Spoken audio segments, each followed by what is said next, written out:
حدا نجارات كلكم بزعبا زحونا مالتيو أو زمسلي مستتري وزلهم كسكام مجرش هادما مولو فيديو سامعهم ناتكم حساب دما كتقروا ويدما ناتكم حساب كتقوموا دما أو كومنت بوتا كتبيكم مالتيو سلام كميك أنيكم أنا سلامي إكزابيري مسكن لما أنت دما بحدش فيديو حيجلكم مت إني أخو مالتيو لما أنتي حدش حيجلكم حدش فيديو مت إني أخو دما بزعبا أو زمسلي نريو زلنا كبر حونا مالتيو بزعبا دما حدا خلتا كبلية اسخاتكم دما كسكامج الرشا تانيحكم ناسكم حاسب دما كتأموت وتسفى يقبر ماتيو انت تمجاتكم قن لايك مقاراي ترسيعهم أبز حج ساعات أب تقرأي الفطور زلوا نقرأت بتعمي أسقعتي برخة للو ناو عدي نخياتو دساقلو أو عدو زلي دما كم يجيرو أسرحو عيلو نخمل لساقلو كنتاتيني بتعمي مفرحي مسكي إيو مالتيو أبز حج ساعات ما بزحات كم زحاونا لا أمسلو كي ترخو ويدما ترخوهم ريسوهم بزابق توليعو ويدما بزح ما نقرأت تدوريو يزركو زلو مالتيو بتعمل دما أسقعي بفلاي دما من أسي لهونو دك أنستي هنا دك توعتي بزي يقدس عبس جاء زخنا كنت تني مالتيو هافتامي هون دخا كيف ليه تلاقي هالي كات تلاقي زي بالكا ويد ما تلاقي خالي بجنزب دليلو كات كبتشاب بسي بلبتي هوتنا عبس جاء تركو لو كنت تيوني مالتيو بزي مثلي نيزا حاونا نهد أمنا دماني بزح ودائز بهال بيتا سودما أو شاولتهم زركو كلنا كم نفولت مالتيو أبي عليو كمي كوينو انتي كوينو مهنياتو دهاي ويرخون يوم جنزم ما يتحاتتون يوم السو ما يتملسنيو ويدما أبزلوك نهاتهم أيتحبري مالتيو بزحات سواد دما بفلاي دما كم زخما يوتيوب channel تدقمو سواد نايزحونا مركاو نايزحونا جنزم كم تحاتتو نايزحونا بزح نجر كم زتوهيلو لنا نشرحهم نجرات بدعمي ما سقعتي مالتيو كما أنا حاوي تزخون نيرو ويد ما سبأي تزخون نيرو ويد ما عاركي محازاي قربيتي متعبيتي تزخون نيرو لسمعني سمعيت محرقوا كم سب كمان سمعيت بعلي الفلطة مالتي نقوة تسئة ترخي ودي خواني لا لحظة حساوت بعلي الفلطة مالتينا بزحات بعد مالي بزعوا زحونا ترخيو إلنا نشرح مسرحاتي بيتسو دماني حق مسير واملخدو ورحقات قليل نقراي كلن يندندوا حنتقال يندندوا نقرا زرواتات يندندوا نصحفا صحفتي افتي بيتسو وقال ومالتيو مهنياتو كله لك مسؤولي لسمعهم كله زارو حقኛ مسؤولي لسمعهم كله زارو تخكل مسؤولي لسمعهم مهنياتو ملالبات كميتي حدا او وشتو حق كله سلالخل مهنياتو نايز حونا دهاي سلالي ترخبه مهنياتو نايز حونا امتي كم دلا سقو سلالي تفلته ስለዚህ ድማኒ ብስተኻለና መጠን ንሰርሖም ስራሕቲ ቪድዮታት እንሰርሖም ነገራት እንጽሕፎም ነገራት ፌስቡክ ክኾን ይኽእል ዩቲዩብ ክኾን ይኽእል ቲክቶክ ክኸውን ይኽእል ብዘይገድስ እንሰርሖም ስራሕቲ ኣብ ብዚ ቤተሰብ ብጣዕሚ ዓብዪ ፅልዋ ይገብረሎ ማለት እዩ እና ብዝተኻለና መጠን ንዝሓውና ድምፂ ክንከውን እዩ ዝግበአና መንግስቲ ድዩ ከም መንግስቲ ማሕበረሰብ ድዩ ከም ማሕበረሰብ መንእሰይ ድዩ ከም መንእሰይ ተሓባቢርና ናይ ዝሓውና ሂወት ድዩ ክድሕን أبي عليه كما يخونو أمنتا يزولينا دائنا كنشتغل لنا نبر ترخيو لنا نشرحهم فيديوهات كم زي كنت زي جندت حاتيتو لنا نشرحهم مسرحاتات نتن بيتسب عبي لا مسألة زخونة الواقي اللي حضر لهم زله مالتينا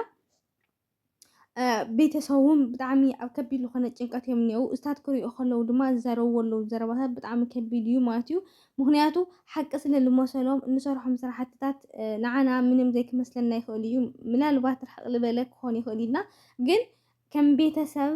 ከም ሓው ከም ማሓዛ ከም ሰብኣይ ከም ውላድ ለይኮንና ክንሓስብ ዘኒአና ከም ሰብ ክንሓስብ እኒአና ምናልባት ኣሕዋተይ ተዝኸውን ኣብቶም ውሽጢ ኣሕዋተይ ሓደ ተዝኸውን ነይሩ ምናልባት ዓርከይ ማሓዘይ ተዝኸውን ነይሩ ዝስምዐና ስምዒታት ኣብ ግምት ክነእትው እኒአና ኢለ ይሓስብ ማለት እዩ ምክንያቱ ምናልባት ቤተሰብና ስለለይኮነ ምንም ዘይክመስለናስ ኣይውሉይን ማለት ኢለ እየ እና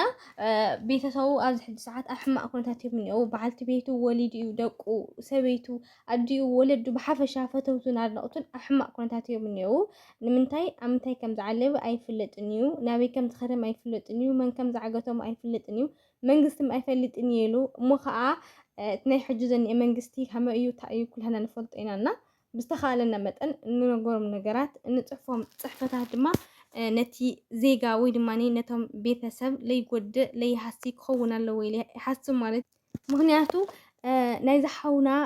ሹም እንድሕር ፅሒፍኩም ኮይንኩም ኣብ ዩቲዩብ ቻነል ተረኺቡ ልብል ጥራሕ ኢኹም ትረኽቡና እቶም ቤተሰብ ግን ምናልባት ሓደ ሓበሬታት ወይ ድማ ፖሊስ ሓደ ሓበሬታታት ክእክብ እንድሕር ዳኣ ኮይኑ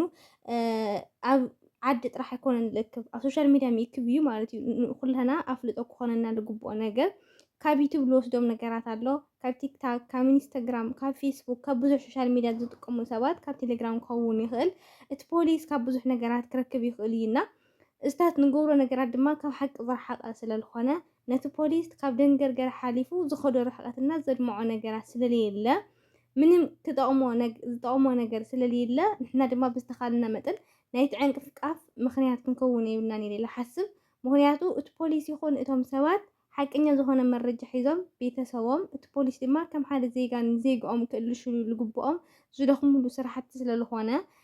ኣካል ናይቲ ድኻም ካብ ምዃን ክትቁጠበለና ኢለ ዝሓስብ ማለት እዩ። ኩላህና ንምንታይ ኣነ ኣብ ብኻሊእ ተኾይኑ ሸር ክብል ወይ ድማ ሓሳብ ክምበር ከምዚ ዓይነት ቪድዮ ኣይሰራሕ ኮይነ ነይረ ማለት እዩ። ግን ክሪኦ ከለኹ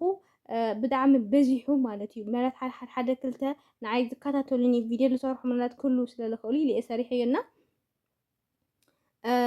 እቲ ዝኸውን ዘሎ ነገራት እሱ ብቻ ኣይኮነን ከምኡ ዝኣመሰሉ ከመይ ዝኣመሰሉ ቀያሕቲ ኣሕዋትና ንስእን ኣለና ኢና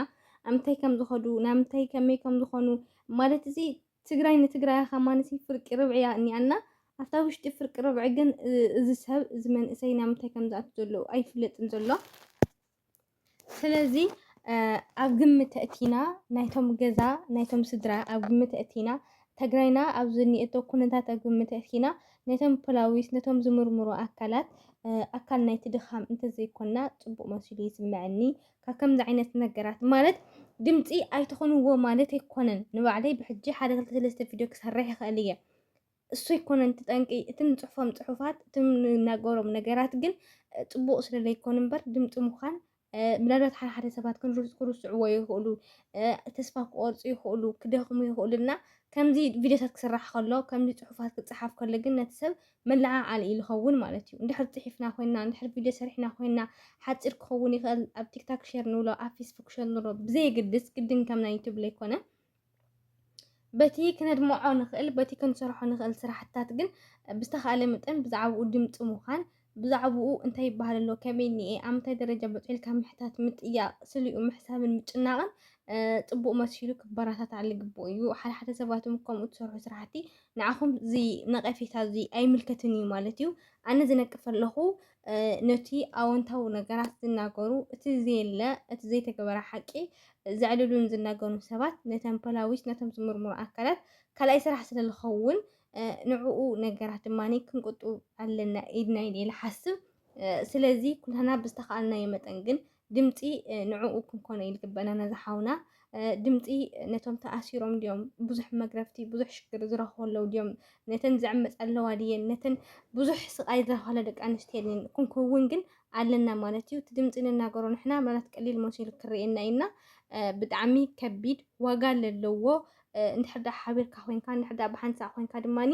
ዘይስተኻኸል ነገር የለን ዘይርከብ ነገር የለን እና ኩላና ክንሓብር እኒአና ነቲ ወፃኢ ክንቃለስ እኒአና ነቲ ሕማቕ ነገራት ክነውግዶ እኒአና ነቲ ጠንቅን